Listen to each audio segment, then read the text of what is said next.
compañeros. Ubicación, primero, Concordia, noreste de la provincia de Entre Ríos, estamos a 450 kilómetros de acá y 270 de la capital de la provincia, que es Paraná. Mi ciudad tiene 170.000 habitantes y supo tener épocas gloriosas y supimos encabezar todos los índices de pobreza, mortalidad infantil y desocupación del país a fines de la década 90, a principios de la década del 2000. Somos la capital nacional de la citicultura, de cítricos dulces, naranjas y mandarinas. Ustedes saben, claro, San Miguel de Tucumán es la mejor productora de limones del país, pero nosotros somos de cítricos dulces. En 1896 se plantó por primera vez cítricos como experiencia de descendientes de franceses, y eso terminó siendo, desde hace más de un siglo, la actividad económica más importante de nuestra región. Fue desarrollándose junto a esto actividades paralelas como la ganadería en su momento, la actividad fluvial muy importante que tenía el río Uruguay con el puerto de Concordia, desarrollo muy importante de la industria frigorífica, y esto permitió que a mediados de la década del 70, cuando Perón en su tercer gobierno decide poner en ejecución la obra que había firmado en 1946 con la República Oriental del Uruguay de la represa de Salto Grande, Concordia en 1975 tenía pleno empleo y buscaba mano de obra en ciudades vecinas y en otros lugares del país porque había trabajo y no había concordienses para ocupar las fuentes de trabajo. Esta era la realidad de los concordienses: pleno empleo, excelentes oportunidades. Quien perdía el trabajo en la mañana, en la tarde se presentaba en otro lugar y lo estaban esperando para trabajar.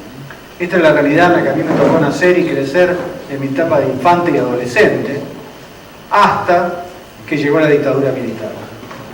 El proceso de Martínez de Hoz terminó con la industria cárnica. La Corporación Argentina de Productores de Carne tenía 2.500 trabajadores. Esa fábrica quebró en el 82, y fíjense ustedes cómo se da de un proceso de pleno empleo en 1975 al cierre de la obra de Salto Grande en el 79. Quedan 4.000 personas que discontinúan su actividad laboral, 2.500 trabajadores quedan sin trabajo cuando cierra Cap Juquerí en el 82. Fines de la década del 80 cierra Molino Río de la Plata en Concordia, 500 trabajadores en la calle.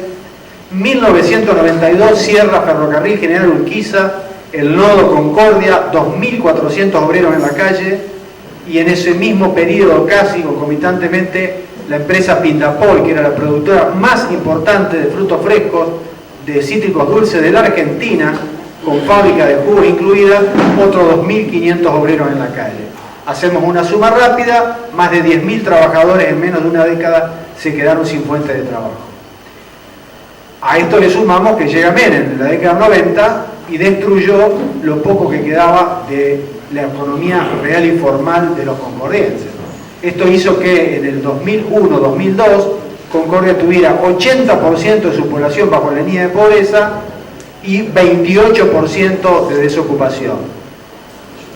Figuramos en cualquier índice que se hiciera el país al tope de todas estas desgracias propias de las políticas económicas neoliberales.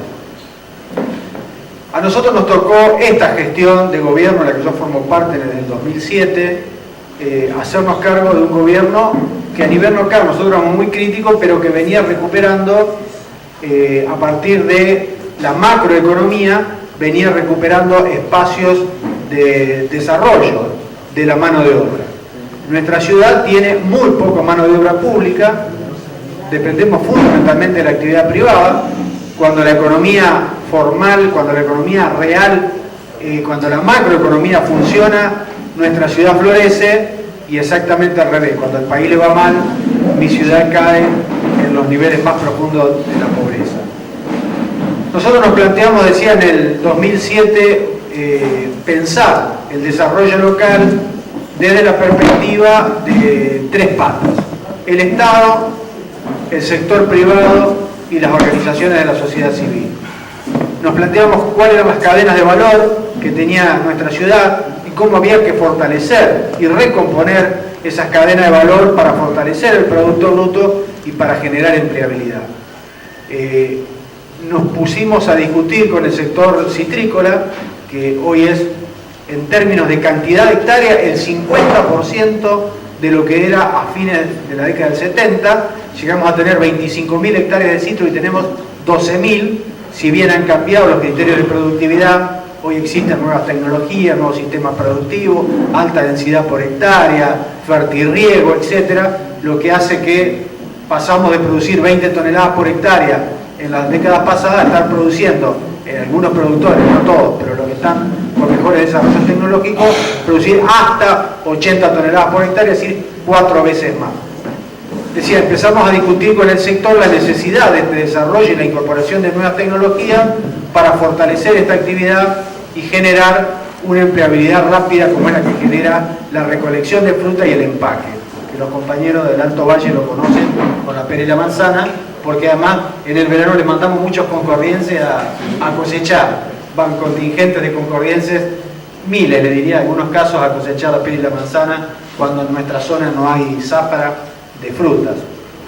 La segunda cadena de valor que tenemos los concordienses, que no es solo los concordienses, sino que es la región, es la madera.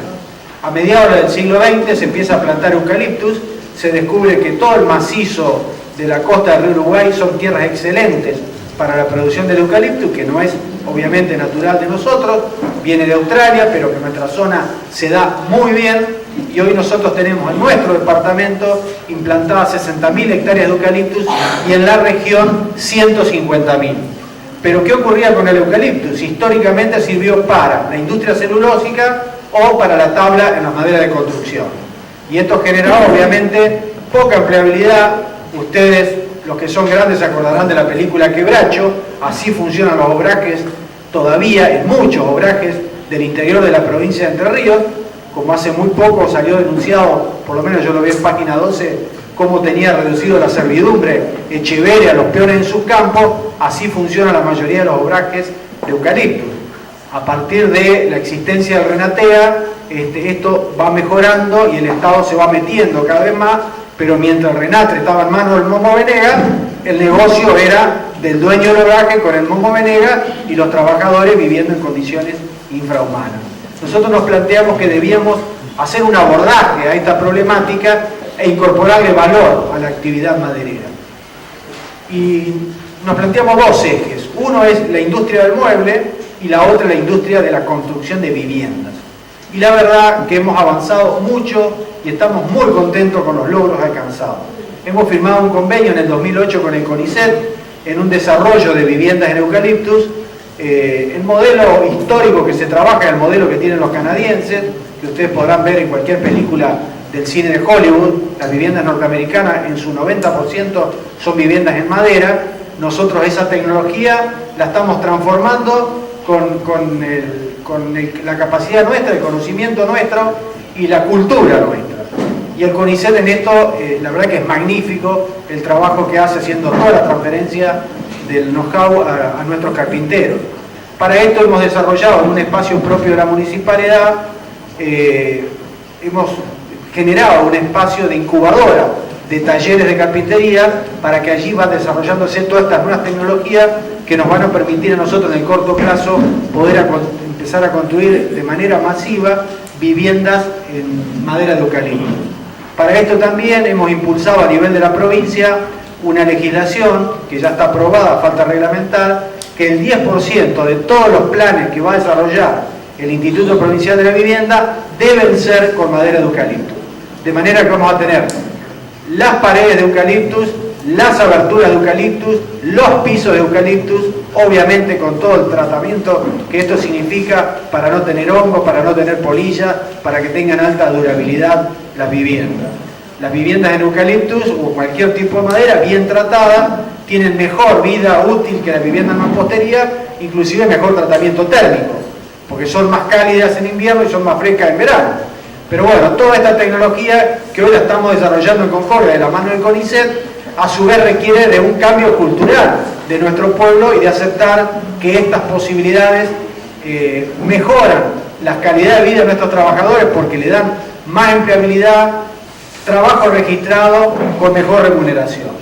Por otro lado, bueno, dentro seguramente no más de 10 días vamos a estar inaugurando en el Parque Industrial de Concordia, que es otra experiencia muy interesante que estamos haciendo nosotros de articulación con el sector privado, en lo que hemos llamado el ente mixto de administración del Parque Industrial, donde la presidencia la tiene nuestra municipalidad, pero tienen un delegado las industriales que están dentro del parque. Hoy tenemos 28 industrias dentro del Parque Industrial que le dan empleo en forma directa a 1.500 trabajadores y en manera indirecta a otro tanto.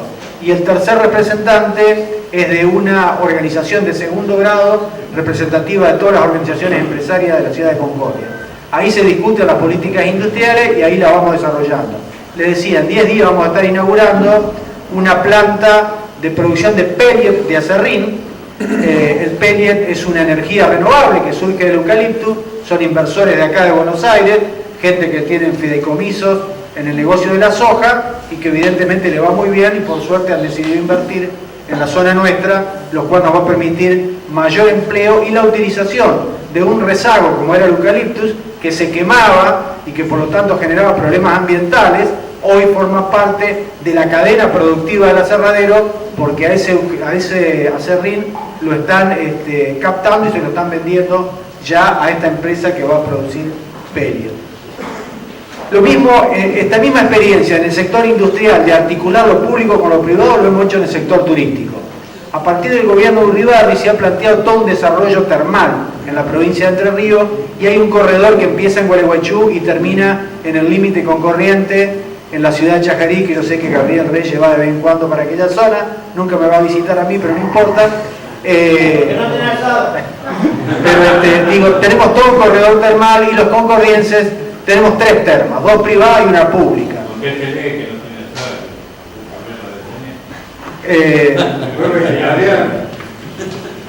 Decía, este corredor termal ha permitido un desarrollo turístico muy importante, tanto que en el último periodo invernal de vacaciones, Entre Ríos fue la tercera provincia en recepción de turismo interno. Y los concordienses hemos creado un ente mixto de administración de todo el negocio turístico, donde está el Estado, está la organización hotelera gastronómica, y entonces podemos discutir, se me termina el tiempo. Decía, la tercera cadena productiva que tenemos los concordienses es el arándano. Es una producción de fruta fina que tiene una década de vida, que la verdad que está teniendo un desarrollo extraordinario, de muy alto nivel tecnológico y de muy alta empleabilidad. El proceso de cosecha de arándano, que a los concordienses nos viene fantástico porque empalma con la baja de la cosecha del citrus. El citrus en su periodo de alta termina en septiembre y el arándano empieza en octubre. Entre 10 y 12.000 trabajadores cosechan el arándano y ahora estamos avanzando con algunos empresarios a partir de, ustedes saben, el gobierno nacional lanzó hace alrededor de 3 meses el FONDEAR, Fondo para el Desarrollo Económico Argentino. Bueno, nosotros lo hemos llevado a algunos funcionarios de Economía de Nación a Concordia y hay empresarios que han tomado esta iniciativa y están planteándose el desarrollo industrial. La cuarta cadena productiva, dame un minuto más, tiene que ver con el arroz. En nuestra región se planta muchísimo arroz, tenemos muy buen desarrollo industrial de arroz. En el arroz que ustedes consumen habitualmente, arroz común blanco parbolizado, galletas de arroz, alfajores de arroz, y ahora se viene la nueva tecnología que es el snack para poder compartirlo junto con el vermú. Esto es todo lo que hace la economía formal, pero abordar la pobreza es muy difícil. Romper el núcleo duro de la pobreza es muy difícil. La última medición del tercer trimestre que hice el INDEC en Concordia dio que teníamos 4.5% de desocupación, pero estamos en pleno periodo de cosecha. Llega diciembre, se termina la zafra en Concordia, que arranca otra vez en marzo.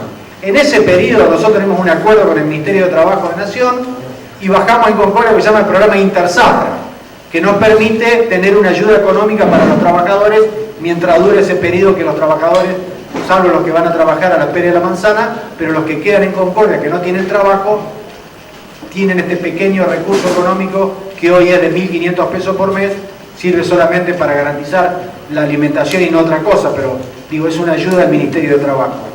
Lo que hemos hecho nosotros para abordar este problema de la pobreza es desarrollar toda una política de lo que llamamos la economía social. Hemos conformado una mesa de actores de la economía social de Concordia, la municipalidad, organizaciones de la sociedad civil, las universidades, otros organismos públicos, la MEG, le llamamos nosotros Mesa Gestión de la Economía Social de Concordia, y ahí discutimos y desarrollamos políticas que tienen que ver con el fortalecimiento de los saberes que existen en nuestra comunidad. El que sabe carpintería, el que sabe repostería, el que sabe de lo que sepa, el Estado a través de los fondos que nosotros hemos bajado de la Comisión Nacional de Microcrédito, hemos conformado un Concordia, el consorcio, bajamos dinero de la CONAMI. Si no lo conocen, es un tema interesante, digo, para que lo trabajemos en todos los municipios, y tenemos como el Banco de los Pobres, como el sistema del sistema de los bancos de los pobres de Mohamed Yunus en Bangladesh, lo desarrollamos en Concordia y la verdad que nos está dando resultados extraordinarios. Hoy tenemos alrededor de 600 microemprendimientos en marcha que han sido financiados por estos programas y que forman parte de todo un debate que a su vez ayuda a reemplazar la cultura tan instalada en Concordia durante décadas por el Partido Justicialista. Yo te doy algo, vos me cabotás en la interna, me votás después en la general, el sistema clientelar. Estamos rompiendo con ese esquema por la construcción de sujetos sociales que salen a la búsqueda del trabajo a partir de sus propios saberes. Y cuando los compañeros van a pedir con estas viejas prácticas, ¿no? A ver qué me das, y si no te amenazo con que me voy a encadenar en la puerta del municipio, o que te voy a quemar goma en la puerta de la casa del intendente, etcétera, lo invitamos. Bueno, ¿por qué no nos sentamos? ¿Por qué no discutimos? A ver qué sabés hacer, qué cosas podemos hacer juntos para intentar reconstruir este sujeto necesario para que alguna vez tengamos una sociedad, como supimos tener los argentinos en la década del 70, de pleno empleo y de inclusión social. Esta experiencia, que sería para que hablemos 10 horas, pero a nosotros nos ha permitido tener un alto consenso social. Las últimas mediciones que hicimos en el invierno, ya lleva 3-4 meses esto, le dio a nuestra intendente una imagen positiva del 65% y al gobierno del 60%. Esto nos ha animado a los concordienses de empezar a prepararnos para pelear por el gobierno de la provincia, y estamos convencidos que nuestro intendente va a ser el gobernador de la provincia.